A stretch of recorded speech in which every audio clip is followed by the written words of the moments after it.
Hello everyone, I hope you all had a very nice time.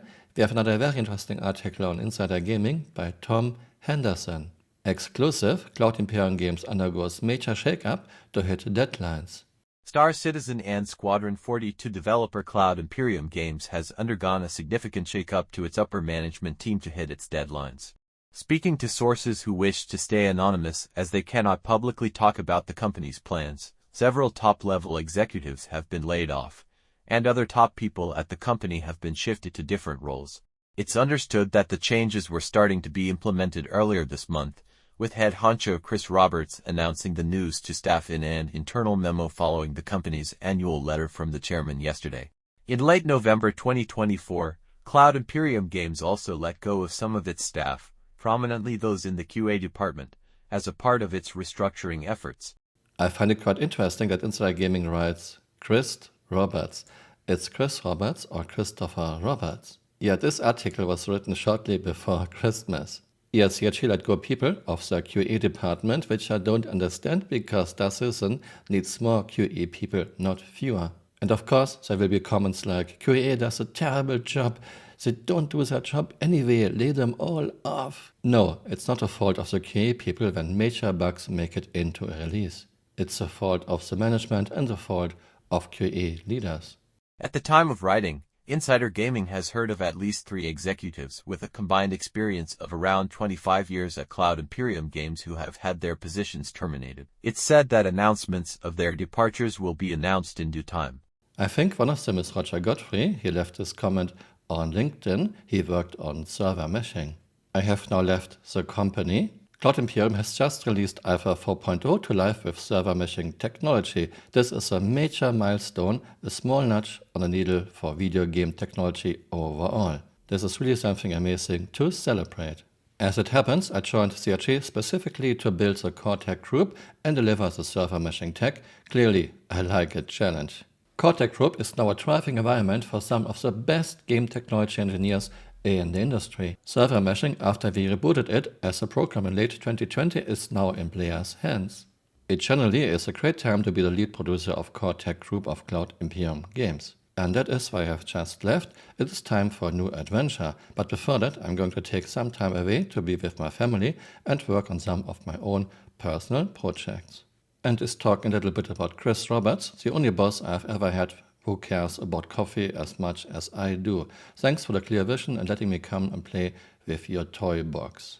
Aaron Roberts, thanks for allowing core tech group the space and resources it needed to become the thriving entity it is today. Benoit, thanks for always having a perspective I had not considered. This is just my personal opinion, maybe I'm totally off, but this all sounds a little bit strange. Server meshing is not done, it's not finished, we still have lags and do things.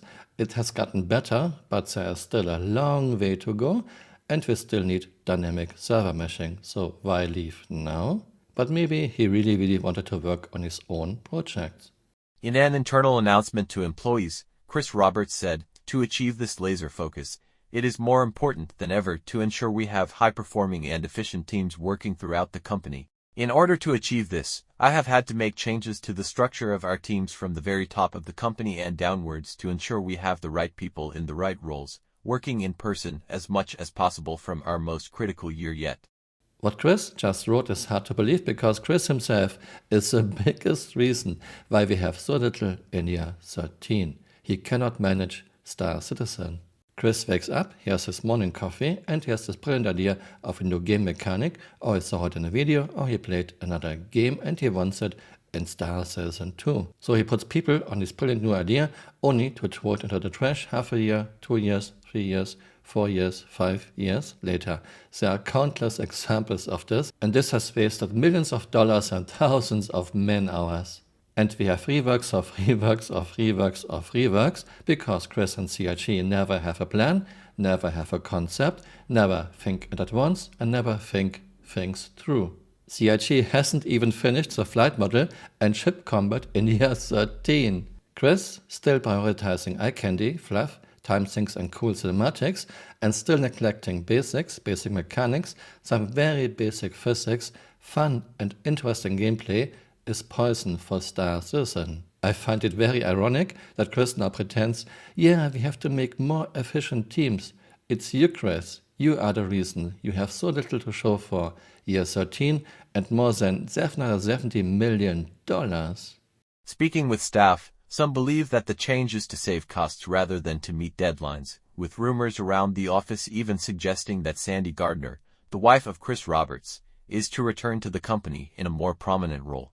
Sandy Gardner left Cloud Imperium Games in May 2019 but remained on the board of directors. Interesting. Sandy wants to come back or needs to come back? This is Chris' recent letter from the chairman, 2025, a focus on playability. As we jump into the new year, our primary focus across our Star Citizen teams is clear: improving playability. Our drive for playability surrounds three critical areas: performance, stability, and content. Is this a goal you can achieve with letting top people go and with reducing your QA department, Chris? At any rate, 2025 will be a very interesting year for Star Citizen. Thanks for watching and see you next time. Bye. Auf Wiedersehen. And there's our target, Origin 400i. I have to keep a certain distance. Damage radius of this bomb is 100 meters.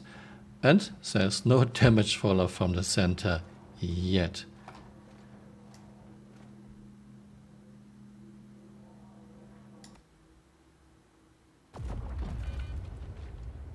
Okay, I said so. I was too close.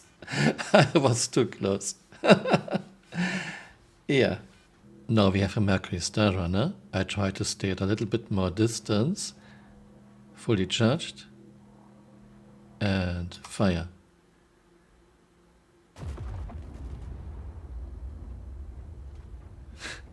Nice.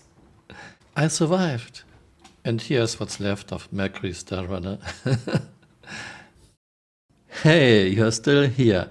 You might want to join me on Twitter. My Twitter account is Camural_SC.